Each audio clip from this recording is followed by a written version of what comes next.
हाय, hello, नमस्कार. आज special बेत होता. स्पेशल म्हणजे मटण बनवायचं होतं. आज बुधवार त्यामुळं स्पेशल असणारच. तर मटण बनवायला घेते. इथं 2 पिशव्या आणल्यात. काय बनवायचं हे अगोदर समजत नव्हतं. मग मला मटण रस्सा तुमच्यासोबत शेअर करायचा होता. तोच बनवायला घेतला. इकडे मटण स्वच्छ पाण्यानं धुवून घेतलं आणि मस्त कांदा असा बारीक कट करून घेतला. मला काल आईंची कमेंट आली होती म्हणूनच हे तुमच्यासोबत मी शेअर करतोय. मस्त बारीक कांदा कट करून घेतला आणि लगेचच मटण फोडणीला टाकायला घेतलं. एका साईडला भांडं ठेवलं आणि त्यात लगेचच तेल ओतून दिलं. तेल छान गरम झाल्यानंतरनं लगेचच त्यात कांदा टाकायचा, जेणेकरून कांदा चांगला भाजला जाईल. आणि इकडे मी मसाल्याची तयारी करूनच ठेवली होती. मग मम्मींनी लसूणसुद्धा सोलून दिला होता, तो मिक्स करायचा राहिला होता. हे सगळे मसाले मी तुम्हाला बारीक करताना दाखवेनच. मग किचन ओटा सगळा लगेच इकडे तिकडे साफ करून घेतला आणि ही तुम्हाला रेसिपी दाखवायला घेतली. इथे कांदा टाकून घेतला आहे. कांदा छान भाजून घ्यायचा. आणि उन्हाळा खूप चालू आहे त्यामुळे जास्त टमॅटो नाही टाकायचा, कारण आमटी खराब होते. मग लगेचच थोडासा टमॅटो टाकला आणि ते दोन्ही छान परतून घेताना त्यात थोडंसं मीठ टाकायचं, जेणेकरून त्याला पाणीसुद्धा सुटतं आणि ते छान तेलामध्ये भाजून जातं. लगेचच त्यात हळदसुद्धा टाकून घ्यायची. हळद टाकल्यावर लगेचच आलं लसूण पेस्टसुद्धा टाकायची आणि लगेचच मटण टाकायचं आणि सगळं मिक्स करून घ्यायचं. आणि मटण छान तेलात परतायचं, जेणेकरून मटणाचा वास येत नाही किंवा त्याची चव मोडत नाही. खरंच खूप भारी लागते. असं तेलात लय उशीर परतायचं, मगच त्यात थोडंसं पाणी सोडायचं. मी आता मटण टाकले आणि ह्याला छान मिक्स करून घेतो. आणि मग ह्याच्यावर ताट ठेवायचं आणि त्याच्यावर थोडंसं पाणी ठेवायचं, जेणेकरून ते पाणी पण गरम होईल आणि आत खाली मटण करपणारसुद्धा नाही. मटणाला असंच 5 मिनटं सोडून द्यायचं, जेणेकरून तेल सुटेल, त्याला चांगलं भाजेल ते मटण शिजूपर्यंत दुसरीकडे तयारी करून घेते मी.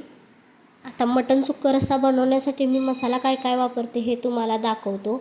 इकडे मसाल्याचं भांडं घेतलं आहे. आता त्यात लसूण, आलं, खोबरं, पुदिना, तीळ, जिरं, कोथिंबीर असा सगळा मसाला घेतला आहे. हा सगळा मसाला मिक्स करायचा आणि मिक्सरला बारीक करून घ्यायचा.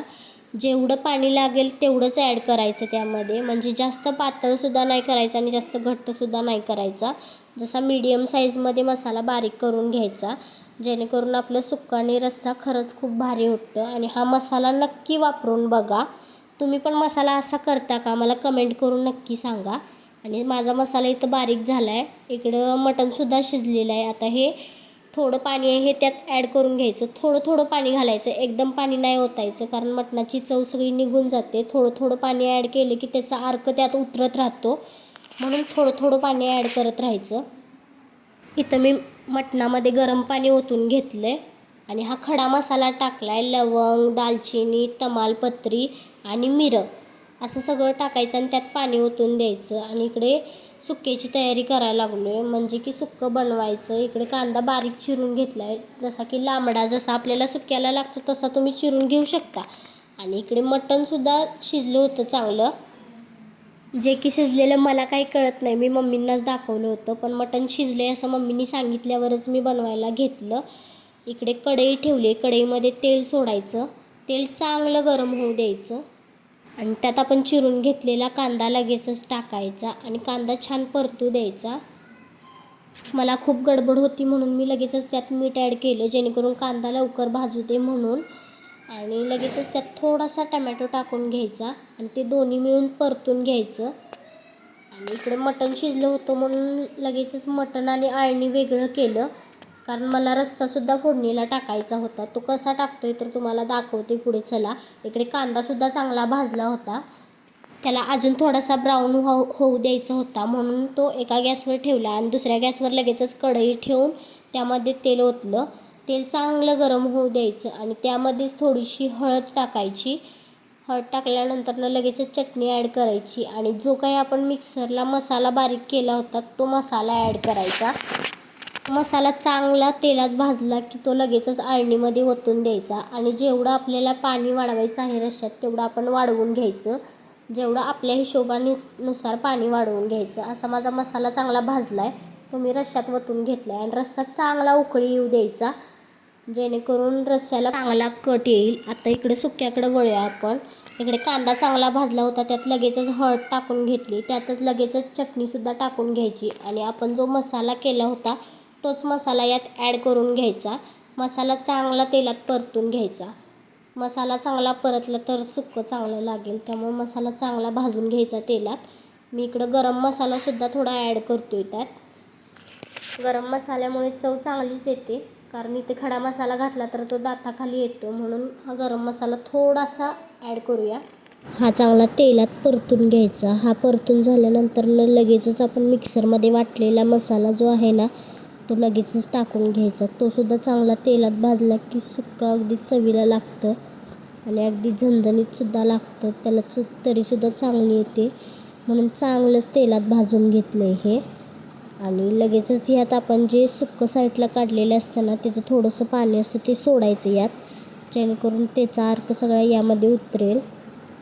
मसाला बघूनच कोणाकोणाच्या तोंडाला पाणी सुटलं आहे. मला कमेंट करून नक्की सांगा आणि व्हिडिओ कंटिन्यू बघा, जेणेकरून तुम्ही पण कधीतरी घरी बनवाल सुक्का आणि रस्सा. यामध्ये लगेचच फ्रेश अशी कोथिंबीर ॲड करून घ्यायची.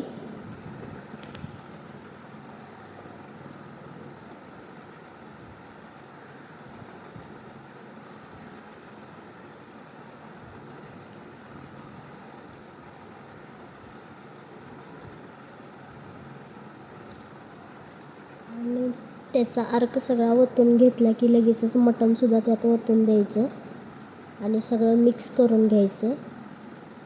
मसाला चाखून बघितलात तरी चालते, चवीनुसार मीठ किती लागतं ते. माझं बरोबर होतं, त्यामुळे मी काही जास्त टाकलं नाही. सगळा मसाला वगैरे ते मिक्स करून घेतलं आणि झालं आहे आपलं सुक्कं तयार. हे पाणी हे आटू द्यायचं, सगळं आटत नाही तोपर्यंत असं मिक्स करून घेतलात तरी चालेल. यातलं पाणी आटत आलं आहे आणि झालं आहे आपलं सुक्कं तयार. हे आता रश्श्याकडं वळूया. असा तर्रीदार रस्सासुद्धा तयार झाला आहे. तर कोणाकोणाला रेसिपी आवडली मला कमेंटमध्ये नक्की सांगा आणि कोणी कोणी घरी ट्राय केली ही सुद्धा मला कमेंटमध्ये नक्की सांगा. आणि कोणती कोणती रेसिपी परत बघायला आवडेल हे सुद्धा मला कमेंटमध्ये नक्की सांगा. लगेचच ताटं करून आम्ही जेवणसुद्धा करून घेतलं. रेसिपी आवडली असेल तर लाईक, शेअर, सबस्क्राईब नक्की करा. चॅनलवर नवीन असाल तर कमेंटसुद्धा छान छान करा. आणि इकडे चिकनची रेसिपीसुद्धा बघायची असेल तर कमेंट करून नक्की सांगा. Bye bye.